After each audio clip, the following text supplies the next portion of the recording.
2006 முதல் 2026 வரை ஃபிஃபாவில் அதிகமா கோல் போட்ட டாப் 5 பிளேயர்ஸ் யாரு தெரியுமா? 5வது இடம் மிரோஸ்லாவ் க்ளோஸ், ஜெர்மனி. 2006 முதல் 2014 வரை 3 வேர்ல்ட் கப்ல 11 கோல்ஸ், கோல்டன் பூட் வேற வாங்கினாரு. 4வது இடம் கிறிஸ்டியானோ ரொனால்டோ, போர்த்துகல். 2006 முதல் 2026 வரை 5 வேர்ல்ட் கப்ல 10 கோல்ஸ், 41 வயசிலையும் விடல. 3வது இடம் தாமஸ் மலர், ஜெர்மனி. 2010 முதல் 2022 வரை 4 வேர்ல்ட் கப்ல 10 கோல்ஸ். 2வது இடம் எம்பாப்பே, பிரான்ஸ்.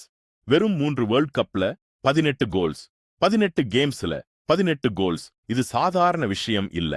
முதல் இடம் யாரு தெரியுமா? Lionel Messi, Argentina. 6 வேர்ல்ட் கப்ல 20 கோல்ஸ், ஆல் டைம் ரெக்கார்ட். இன்னும் விளையாடுறாரு. இந்த லிஸ்ட்ல யாரு உங்களுக்கு ஃபேவரிட்? கமெண்ட்ல சொல்லுங்க, ஷேர் பண்ணுங்க.